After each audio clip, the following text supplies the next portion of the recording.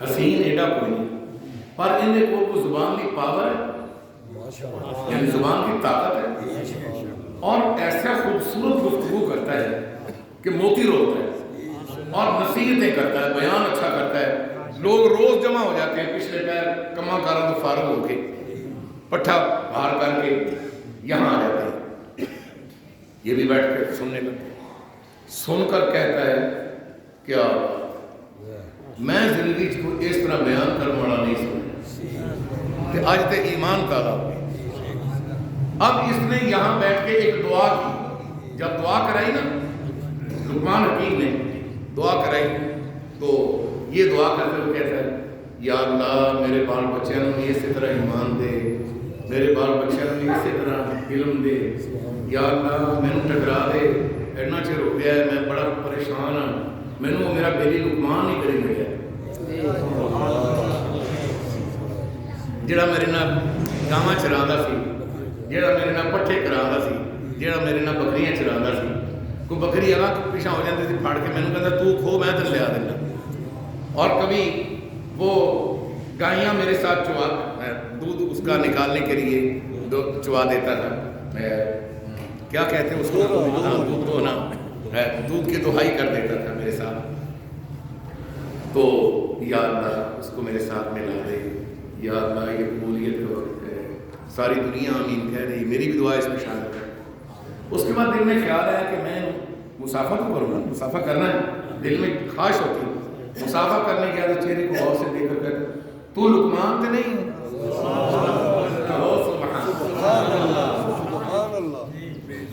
ابھی آپ تھوڑی دیر پہلے شاہی مسجد بیٹھے تھے، ابھی آپ میرے ساتھ وہاں پہنچ گئے، تو لقمان تو نہیں ہے؟ آپ نے فرمایا جی میں لقمان ہوں، میں نے بھی آپ کو پہچان لیا. تو کدھر چلا گیا تھا، کہاں چلا گیا تھا؟ کہنے لگے کہیں بھی نہیں گیا تھا. نہیں پاک صاف تھے تو ادو بھی بڑا سی، پانی کے بغیر ڈھیلے کے بغیر مٹی کے بغیر تو سنجا نہیں کرتا سی، تے بڑا تو اللہ کا کرتا سی، بڑا دھیان رکھتا سی. تو آخنا ہوندا سی کہ میری بیوی دے مامے دا نام یوسف علیہ السلام، میری بیوی کے ماموں کا نام یوسف علیہ السلام ہے، اور میری بیوی نسل در نسل نبیوں کا خون ہے. میری بیوی کے باپ کا نام یوسف علیہ السلام، دادا کا نام یعقوب علیہ السلام، اور پردادا کا نام اسحاق علیہ السلام، اور نکڑ دادا کا نام ابراہیم علیہ السلام. تو بڑا بزرگی بتا یہ تجھے کہاں سے ملا؟ تو میرے ساتھ پلو تھا، ایک پلو تھے ہم دونوں ساتھ گاتے، یہ کہاں سے تجھے علم ملا؟ اس نے کہا کہ اللہ رہتی ہے. لقمان علیہ السلام کو کہنے لگا یہ کیسے ملا؟ لقمان علیہ السلام نے کہا میری بیوی بتاتی تھی اور میرے سسر صاحب بھی بتاتے تھے. جی میری جو ماموں سسر تھے وہ بتاتے تھے کہ جھوٹ نہیں بولو. ہاں چیتا آ گیا، تمہیں کبھی کوڑ نہیں مارے گا، نقصان بھی ہو جاتا تھا تو جھوٹ نہیں بولتا تھا. دوسرا میں نے کبھی کسی کو دھوکہ نہیں دیا. ہاں بالکل تو کبھی دھوکہ نہیں تھا، میں تیرے بڑی زندگی گزاری. تیسرا تو وعدہ خلافی نہیں کرنی چاہیے. ہاں وعدہ خلافی تو نہیں کرنا. اچھا. پانچواں کسی کا حق نہیں مارنا. کافی ساری باتیں جب بتائیں تو حضرت لقمان نے جب یہ ساری باتیں بتا دی تو اس نے کہا بالکل ٹھیک ہے. اگر یہ کام کرنا تینوں اولیائی لگ گئی. جی میں ایک سادہ مادہ پنجابی آدمی ہوں تو میں نے پھر دیہاتی انداز سے بھی بات کرنی ہوتی تھی. ایتا کچھ کرنا اولیائی لگ گئی. ہاں میں اللہ پاک نے آپ کا پیارا بندہ بنا دیا. اس بندے نے وہیں کھڑے ہو کر عہد کیا کہ آج کے بعد میں کبھی بھی غلط کام نہیں کروں. آپ نے فرمایا کہ اگر تو اس طرح کر لے گا تو اللہ تعالیٰ کے خزانے میں کوئی کمی نہیں ہے کہ اس کا خزانہ نہیں ختم ہونے والا. وہ جتنے ساری مخلوق ساری کی ساری بھی اگر ان کاموں پر آ جائے اور وہ ساری کائنات کے پرندوں کو بھی ولی بنا دے، انسانوں کو بھی ولی بنا دے، کوئی کافر نہ رہے تو اللہ تعالیٰ کے خزانے میں پھر بھی کمی نہیں ہے. اب پوچھنے والوں نے رسول اللہ صلی اللہ علیہ وسلم سے پوچھا کہ لقمان حکیم کے بارے میں کچھ سنائیں۔ سبحان اللہ۔ ابھی تک اتنا وقت میں نے حضرت لقمان علیہ السلام کا آپ کو تعارف کرایا، کون تھے، کیا رشتہ داری تھی، کیا خاندان تھا۔ اب جو اللہ تعالیٰ نے نبی علیہ السلام کو بتایا کہ آپ سے پوچھتے ہیں کہ لقمان کو جانتے ہو، آپ ان کو کہہ دو کہ میں کملی والا جانتا ہوں، آؤ بیٹھو، میرا رب مجھے بتائے گا، میں تمہیں سناؤں گا۔ اب یہ قرآن آگے فرمایا بسم اللہ الرحمن الرحیم وَلَقَدْ، اور البتہ تحقیق، واو اور سبحان اللہ۔ واہ بیڑا بھی آنا سی کہ تم میرے واو کا ترجمہ کر دینا سی۔ سبحان اللہ۔ ماشاء اللہ۔ واو اور لام تاکید کا، البتہ، قد تحقیق کا، پکی بات، وَلَقَدْ اور البتہ تحقیق، آتینا میرا سوہنا نبی، تجھ کو میں نے نبوت عطا کی، ختم نبوت کا تاج دیا، نبیوں کا امام بنایا، تجھ کو میں نے قرآن دیا، تجھ کو میں نے علم دیے، سمندر دیے علموں کے، تجھ کو میں نے شان عطا کی۔ جب تجھ کو سب کچھ میں نے دیا، جس لقمان کا پوچھتے ہیں اس لقمان کو بھی آتینا ہم نے ہی دیا تھا۔ سننی تھی بات لقمان کی کہ لقمان کون ہے، لیکن بات اس نے اپنی بھی پہچان کرا دی کہ سب کو میں نے دیا، کملی والے کو بھی میں نے دیا اور لقمان کو بھی میں نے دیا۔ وَلَقَدْ آتَيْنَا، آتَيْنَا کا معنی ہم نے دیا، آتَيْنَا ہم نے دیا، وَلَقَدْ البتہ تحقیق دیا ہم نے ہی دیا، لقمان الحکمہ لقمان کو عقل مندی، سبحان اللہ، بے شک، لقمان کو دانائی، لقمان کو سمجھداری، حکیم لقمان کو حکمت عطا کی۔ اور رحمت دو عالم صلی اللہ علیہ وسلم حکمت کے بارے میں فرماتے ہیں لا حکیم، نہیں کوئی حکیم الا ذو تجربۃ، جب تک کوئی تجربہ نہ ہو جائے اس وقت تک وہ عقل مند نہیں ہوتا۔ لیکن ایک بات کا خیال کرنا، نبی کی ذات ہو، سبحان اللہ، یا عالم کی ذات ہو یا حکیم کی ذات ہو، ان کو اللہ جب دیتا ہے تو تجربے نہیں کراتا، بلکہ کائنات کے تجربوں کا علم بھی اللہ ان کے سینوں میں ڈال دیتا ہے۔ عام طور پر فرمایا لا حکیم، یار بڑی سوکھی حدیث پاک ہے، میں نے بڑا شوق لگ گیا تھوڑے بارے ایک تسی انہوں زبانی یاد کر لو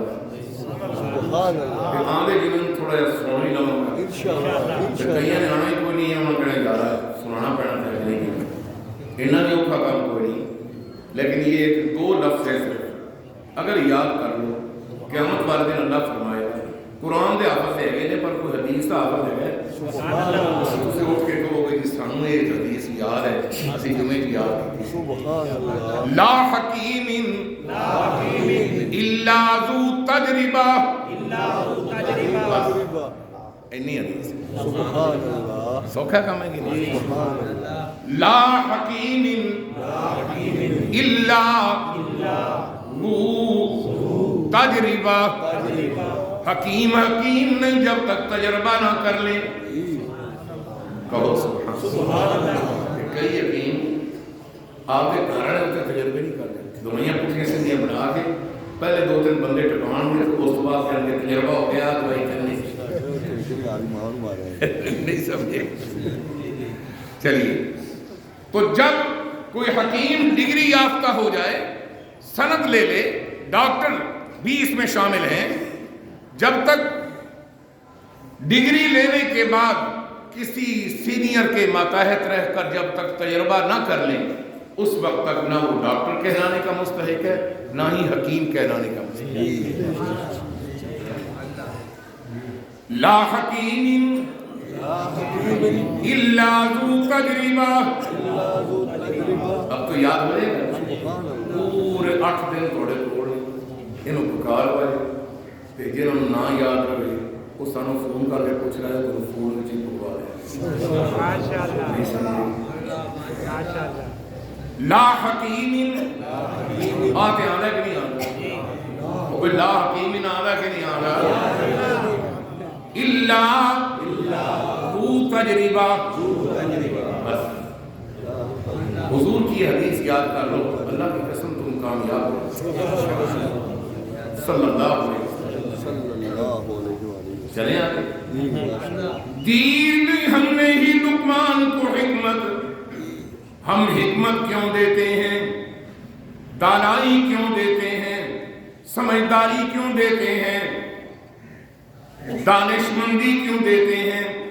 فرمایا وَلَقَدْ آتَيْنَا لُقْمَانَ الْحِكْمَةَ أَنِ اشْكُرْ لِلَّهِ۔ عقل مند کے لیے ضروری ہے جب اس کو دانائی مل جائے، أَنِ اشْكُرْ لِلَّهِ، وہ کہے اللہ تیرا شکر ہے۔ وہ بندہ کہ یار تو بڑا سیانا ہے بابا، تے بڑے پنچایت دا بھی تو کاریگر ہے، ماہر ہے، بڑی گل ہے، بڑی عزت ہے۔ فرمایا انشکر للہ، فوراً کہو الحمدللہ۔ اب وہ یہ نہ کہو کہ نہیں میں ایڈا سیانا کو نہیں ہے میری پاس کال چلی، اللہ کا اللہ شکر ہی کرتا ہے اتنا کچھ ملنے کے بعد۔ پھر یا اللہ کیا کروں؟ فرمایا کہ الحمدللہ، یہ مجھے اللہ نے دیا ہے جس کی میں تعریف کر رہا ہوں۔ وَلَقَدْ آتَيْنَا لُقْمَانَ الْحِكْمَةَ أَنِ اشْكُرْ لِلَّهِ۔ اور البتہ تحقیق سب کچھ دیا ہم نے لقمان کو، ہم نے ہی دیا أَنِ اشْكُرْ لِلَّهِ، کہ وہ اللہ کا شکر کریں۔ اور ساتھ یہ اللہ فرماتا کملی والے حضرت سن دھیان نال، وَمَن يَشْكُرْ، اور جس نے شکر کیا فَإِنَّمَا يَشْكُرُ لِنَفْسِهِ، جس نے اس کا شکر کیا اس نے اپنے فائدے میں ہی شکر کیا۔ جو کسی اللہ کا شکر کرے گا، اور یہ تو اللہ کا فرمان ہے، یہ تو اللہ کا فرمان ہے کہ جس نے میرا شکر کیا اس نے اپنے فائدے کے واسطے کیا۔ رسول پاک سے بھی پوچھتے ہیں کہ آپ کیا فرماتے ہیں؟ آپ صلی اللہ علیہ وسلم نے فرمایا اللہ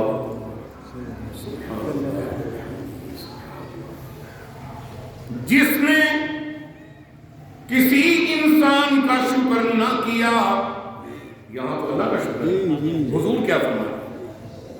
جس نے کسی انسان کا شکریہ ادا نہ کیا اس نے اللہ کا بھی شکر نہیں ادا کیا۔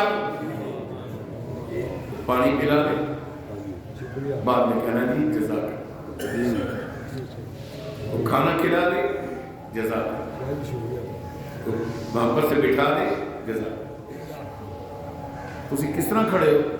اے جی انتظار کرنا پیا فلانے صاحب اندر نے کہ میں بوا کھڑکایا تو میں زیادہ تنگ نہیں کیتا کیونکہ دین منع کرتا ہے بار بار تنگ نہ کرو۔ وہ کہنا تسی بہو پھر میں تمہیں پیڑی لگا دوں۔ سبحان اللہ، کہو سبحان اللہ۔ فرمایا اب تو شکر کر، اب تو اس کا شکریہ ادا کر، ایک بندے نے تیری عزت کی ہے اس کا شکریہ ادا کر، میں اللہ تجھے اور زیادہ عزتیں عطا کروں گا، جہاں کوئی بھی نہیں ہوگا وہاں میں تیرے دوست پیدا کروں۔ سبحان اللہ، سبحان اللہ۔ اور وہ الفاظ کے جو نبی علیہ السلام نے ارشاد فرمایا یاد ہے، فرمایا من لم یشکر الناس،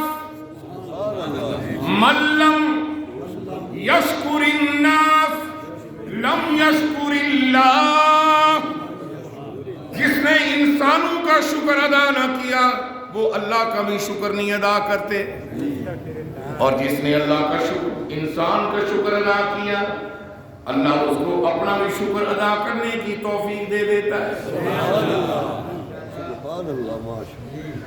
وَمَن يَشْكُرْ، پہلے کیا کہا؟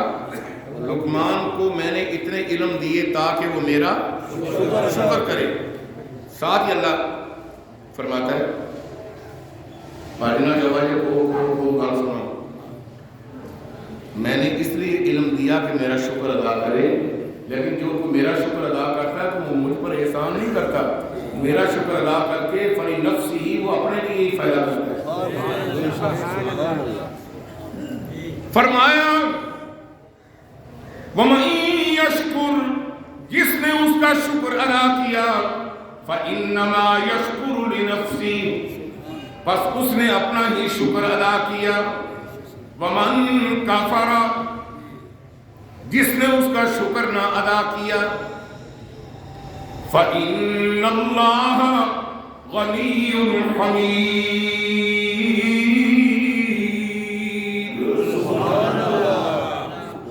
جو کوئی اس کی ناشکری کرے گا یا شکر ادا نہیں کرے گا، غنی، وہ بڑا ہی بے پرواہ ہے، اس کو کسی کی پرواہ نہیں ہے، حمید، وہ بڑی تعریفوں والا ہے، اس کی ذات ہی تعریفوں والی ہے، اس کے سامنے جو فرشتہ کھڑا ہوا ہے یاد ہے 70,000 سر، فرشتہ ایک، دھڑ ایک، بدن ایک، لیکن سر اس کے 70,000 لگے ہوئے ہیں، اور ہر سر کے اندر 70,000 زبانیں ہیں، اور وہ ساری زبانیں مل کر یہی کہتی ہیں حسبنا اللہ و نعم الوکیل نعم المولا و نعم النصیر سبحان اللہ و بحمدہ سبحان اللہ العظیم۔ سبحان اللہ ان دے کول تعریفاں دے مکدی نہیں ہیں، وہ کوئی لوڑ سے نہیں کسی کو محتاج تو نہیں کسی کا کہ کوئی اس کی تعریف کرے۔ فرمایا جو کوئی میرا شکر کرے گا، میں کہتا ہوں کہ وہ اپنے ہی واسطے تعریف فائدہ کرے گا، اور جو میرا شکر نہیں ادا کرتا مجھے تو پرواہ نہیں، میری تو پہلی تعریفوں کرنے والے وشواس کرتے۔ وَإِذْ قَالَ لُقْمَانُ، اور جب کہا لقمان نے لِبْنِهِ، اپنے بیٹے کو، ایک دن اپنے بیٹے کو پاس بٹھایا، کہا بیٹا باہر لوگ دنیا بڑیاں نصیحتاں سن دے لیکن پتر ادھر میرے کول گئے، کدے پیو کول ہی بہ جایا کر کہ میرے کو کامنی گلاں سن لیا کر۔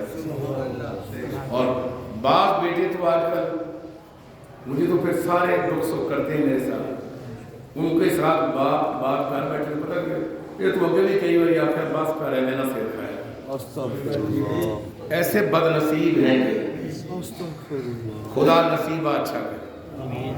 بٹھا لیا اپنے پاس اور بٹھا کر کہتے ہیں وَهُوَ يَعِظُهُ، وہ اس کو باز کر رہا تھا، نصیحت کر رہا تھا لقمان حکیم، یا بنیا، او میرا بیٹا، میرا لخت جگر، او میرا بچڑا، او میرے دل کا ٹکڑا، یا بنیا لا تشرک باللہ،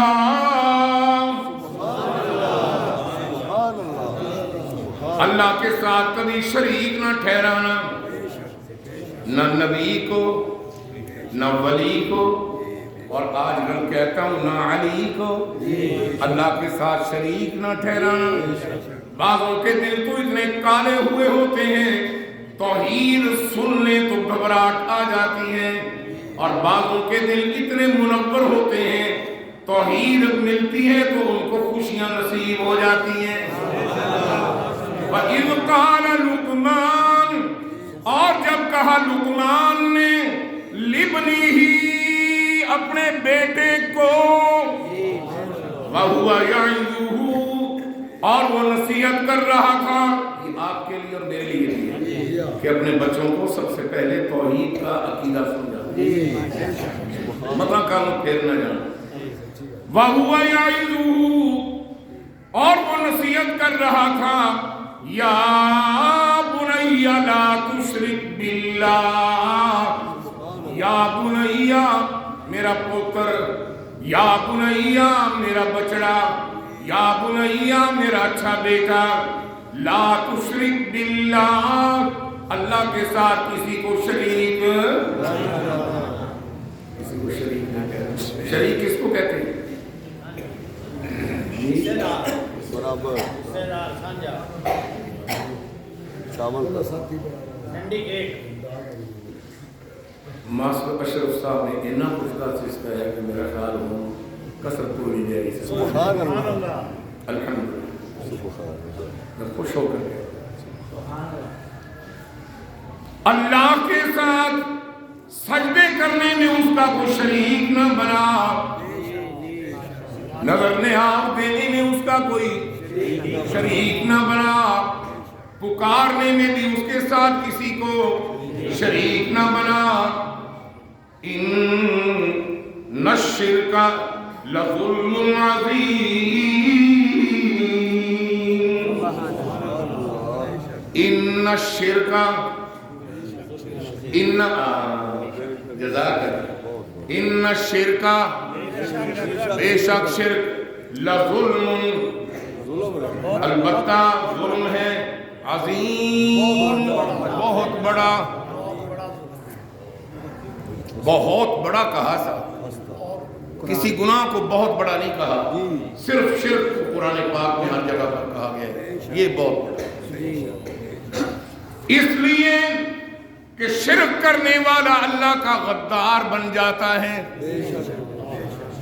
اگر تو اپنے بستر پر اپنی بیوی کا کوئی اپنے ساتھ حصہ دار ملانا، تو بڑا غیرت مندی کے ساتھ سوچ کر کہتا ہے میں چھوڑوں گا نہیں، اس کو قتل کر دوں گا، اللہ فرماتا ہے میں بھی بڑا غیور ہوں، جو میری مخلوق کا کوئی اور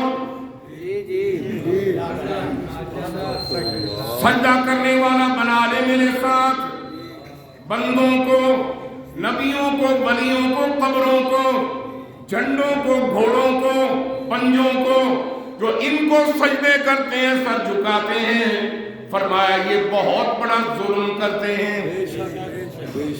نہیں سمجھ آئی؟ صورتحال ایسی ہے کہ کھانے کی پہچان ہے کہ یہ میں نے روٹی کھانی ہے اور کچی رہ گئی ہے، ابھی نہیں کھانی، اس کو صحیح پکاؤ توے پر، اتنی پہچان ہے، لیکن یہ پہچان ابھی تک نہیں آئی کہ مسجود کلّا اللہ ہے، معبود کلّا اللہ ہے، نظر نیاز کے لائق کلّا اللہ ہے، سجدوں کے لائق اللہ ہے، یہ ابھی پہچان نہیں، زندگی رہی تو آئندہ جمعہ میں تو چاہتا تھا کہ 2 سے 4 منٹ پہلے ختم کروں، لیکن اب چند منٹ اوپر ہو گئے ہیں، آپ حضرات اٹھیں اور سجدے ادا کریں۔ یہ اپنا حاجی احتشام الحق کو ابھی پرچی دے رہے تھے جی، ان کے بڑے بھائی انعام الحق صاحب بوڑھے نہیں تھے، تو جمع عمری کے اندر